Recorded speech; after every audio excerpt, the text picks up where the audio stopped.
Welcome to this episode of Amber, the one and only bilingual culture show on BUTV 10. I'm Helen Gui. And I'm Rosie Gu. 欢迎大家收看本期的琴瑟琥珀，我是主播古若曦。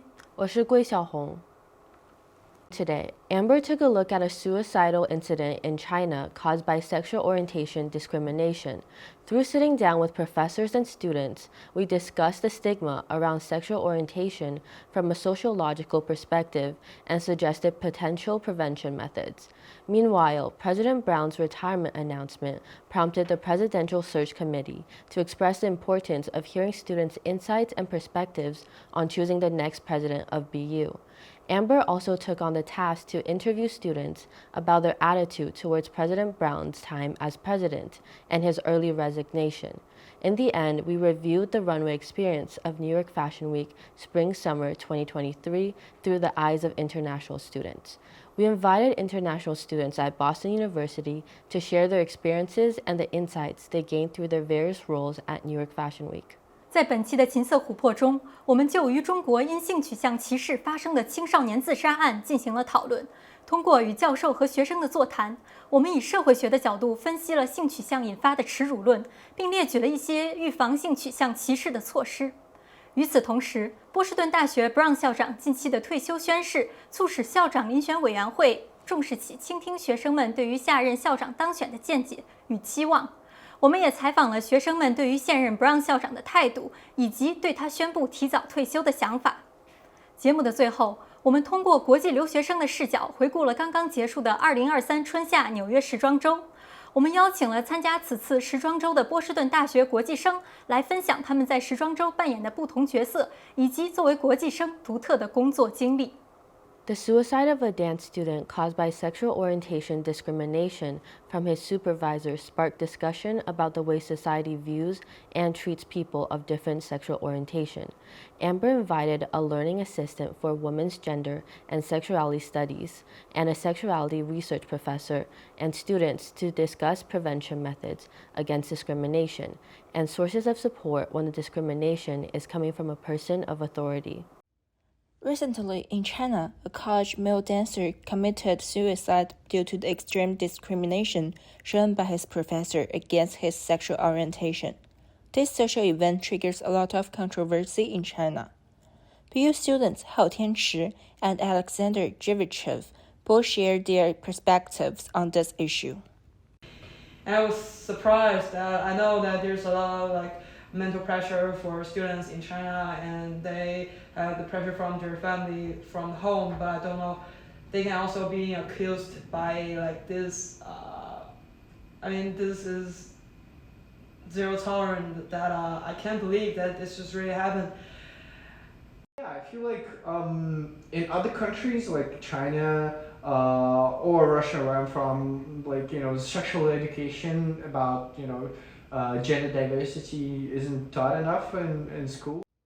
Student Hao Tian and Nicholas Lyons, the learning assistant of Women's Studies 101 and a sex educator at Good Vibrations in Brookline, both expressed their views on the importance of educating people about the sexual orientation.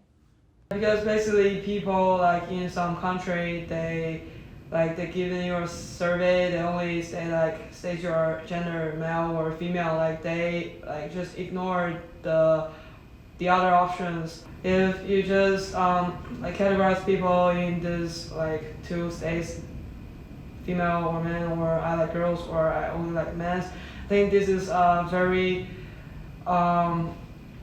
it's very exclusive definition. That it's important to understand that the contexts in which people live are what limit people's ability to express their sexual orientation, even if they are personally confident and assured in themselves. If they're in an environment that doesn't support that, it can be hard for someone to thrive if they are not supported by their loved one. Professor Peng shared his opinions on how can people speak out against discrimination in a place where sexual orientation is still a sensitive topic. Yes, in certain societies, this can be a very fraught issue. My own thinking is along the lines of providing more informal, diffused, and privatized spaces for people to support sexual minorities without having to be very confrontational with authorities that's in power. When talk about what they hope the society to do to prevent this incident from happening again, interviewers conveyed their positive expectations regarding the future society. Have like at least some resources where those people who are being repressed or being discriminated against can get advice, seek help, or get some useful advice to reduce the harassment, reduce the impact of harassment on the psyche and well-being in general. My goal is that all sexual orientations and gender identities have the opportunity and the equal opportunity to be expressed and celebrated. I think a lot of people, when they hear like the gay agenda or something, they think it's like we want to make everybody gay, or we want to, do this full 180 flip. It's simply false to deny their existence or to claim their existence being immoral. And also, the second advice I would give is to meet LGBT people on a one-on-one level. People are rarely persuaded or change their mind simply by argument. They change their mind by a close encounter with a concrete human being, see their human spirit, see their soul. For Amber, I'm Christina Xu. Even in a world of growing acceptance, discrimination still exists in every corner. We should not only respect others' sexuality, but also make a conscious effort to prevent discriminations. Helen, have you heard that President Brown is retiring this year? Yes, I was so surprised. Yeah, it's quite special for me to graduate the same year as President Brown. That is quite an honor. BU's not going to be the same without you or President Brown. President Brown's retirement announcement came as a surprise for us all, as his contract was supposed to end in 2025. We conducted street interviews with students to review President Brown's presidency, think back on the contributions he made during his tenure, and their expectations for the new president.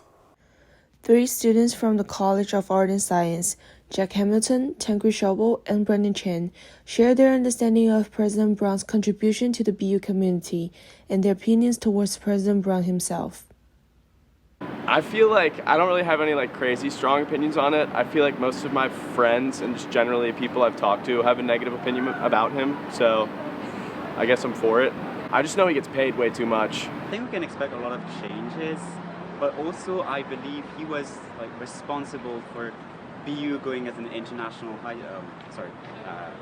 school, making so many partnerships with different schools. I'm coming from France. I know that we got the partnership only a few years ago, so I think we can credit President Brown for that. So obviously there's a lot of legacy to take on, and so continuation and some changes, because also the academic world is always evolving. There's new demands, new possibilities that are opening up, so it's a mix of continuation and change. But overall, I did feel like President Brown handled the COVID situation pretty well. There are other situations like sexual harassment where I've heard from my female friends that he doesn't handle, he didn't handle too well. So again, I'm not super well informed on the situation, so I can't say I have a really strong opinion about it. Here we have more students share their perspectives towards President Brown's resignation. Tangri Shobo, Brandon Chen, Daniel Miller, and Zifeng Huan, who is a freshman studying at College of Art and Science, bring us more. I think it's kind of exciting for BU to have maybe a new leader at the head of the school. I kind of imagine that it is quite a significant moment, because I believe he was here for about 20 years. So obviously it means a huge change in the administration and things like that for someone who stayed so long and covered so many different programs or initiatives. I think he definitely left a legacy. There's some good and some bad. Overall though, I think I'm definitely thankful for his his administration and everything. But overall, again, I'm not too sure on the overall situation, so I can't say I have too strong of an opinion on it. I'm just, thankful for all the help he's given to the school and all his long service to the school. I noticed that there are several presidents of the university They all announced retirement these days, and I felt like it is a new start for the university. And for me, I think there's so much connection. According to the interview with Vanessa Friday, a sophomore from college engineering, Daniel Mueller, a junior from CAS, and other students, we have some general ideas of the BU students' expectations of the next BU president. Because, new leadership, new stuff happens, and it's, you might get to see some good stuff come from it. I think, when new people come in, they come in with, fresh ideas. They want to really make an impact, so maybe this will bring something, I've only really heard positive things about President Brown, so I hope they find somebody who's equally as good, but I think it'll be interesting to see. I honestly have no faith in the school that they're going to do anything to make it more affordable, or to make it any sort of financially positive experience for their students. I just feel like they don't care. And financially, I would hope she does something to make it cheaper, but I think it's a very unreasonable expectation. Hopefully he improves on the qualities that President Brown was lacking on, and he just helps, I guess, maybe lowers tuition a little bit, because I do feel like it's been pretty expensive, and I guess continues to make BU good strives for academic success for all the students and everything. I would say make the dorm better. Let's wish the best for President Brown's new chapter in life. We're also looking forward to our next president of Boston University. In the glistening world of New York Fashion Week, international students have secured positions at this global fashion event. Through talking with international students who worked, attended, and walked the runway at New York Fashion Week, we shared inspirations they have gained from this experience and their unique perspectives on this event as international students. We did a dive into New York Fashion Week through the eyes of international students participating as models, interns, and attendees. These students gave us insight into their experience as international students attending New York Fashion Week and how their experiences impacted their views towards the fashion industry and their future. Students shared their backgrounds, engagement, and their responsibilities at New York Fashion Week. I was mainly responsible for celebrity and influencer seating, about just loaning clothes and following up with their social media coverage, and also work with all these sponsors during New York Fashion Week, such as Tidal and Afterpay that sponsored my brand. Actually, I work for a new designer brand called Sisio, so I'm assistant for the whole brand. So what I should do is to casting models, fitting models, and also managing the backstage. Yeah. I'm still at primary level, so I'm still learning from step by step. And when I complete the primary level, I could go to New York Fashion Show. Yeah, it was my first time going to a fashion show, specifically in the New York Fashion Show. And I find it really, it was the first time I was offered this opportunity from my girlfriend, and I was really thankful for that. I'm a freelancer model, so for the official New York Fashion Week, I got the cast information from my connection, and then I just went there, and the designer picked me, so that's how I get the chance. Students discussed their feelings on and off runways and share some behind-the-scenes stories. I think a really interesting point is for my brand, the Fashion Week happened in Grand Central Station. It is not a normal spot for fashion show, and it's just really close to a train station, and people are walking around the spots. I think is just really decentralized, and it's really different from what I was expecting for a fashion week. So in our brand, we have a really special design for a twin. Two people wearing the same dress, so they have to figure out. They have to practice a lot about how to walk on the runway, two girls with one dress, and have to figure out the same speed and also how to turn around on the runway. Yeah. Really excited to see, especially when they have not shown, especially the first model who comes to show the collection. That's always the most exciting part, because you don't really know what direction the designer is going for until you see that first model, and that's like really exciting. And you can see, like, you can feel from the crowd, even though they're not allowed to like clap, but you can tell like they're like peeking out, trying to see when's the first model going to come out. It's a really exciting experience where everyone's just like pointing the camera, absolutely ready to get the first idea of the designer. I feel very I have like accomplishment when I like get a chance from hundreds of models, and I know like there are 3 designers both pick me to like have the look for them. I think I was very like excited at that time, and I wasn't like nervous for the show because I only have like 2 hours sleep before the day of the runway, and my face was swollen, and so like during the whole like preparing time, I was worried about my face. Students shared their thoughts after shows and discussed inclusivity and representation at New York Fashion Week. I heard about my designers that like the fashion idea have to relate to the society or the social issues. I feel like it's kind of important to spread your ideas through like your design. I found that this is kind of concentration of fashion, and that has power. So I think it's kind of aesthetic power. So I'm thinking about, can I use that kind of power to build a brand or use that into marketing? I think something that I really like is for my brand, it is a Chinese American created women's wear brand.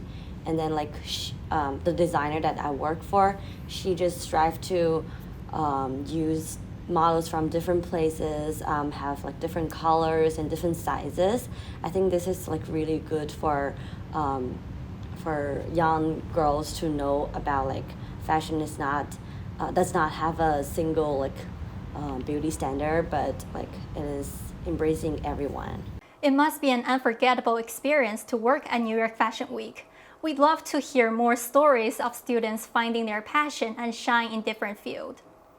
That wraps up this episode of Amber.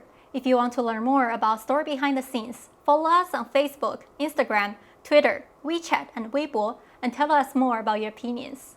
If you want to catch up on past episodes, visit us at butv10.com/amber.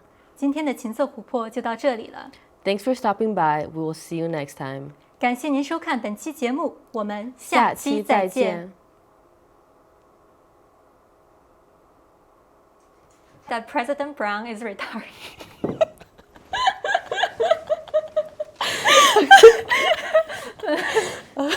你好，能听到我说话吗 ？Test test。通过国际留学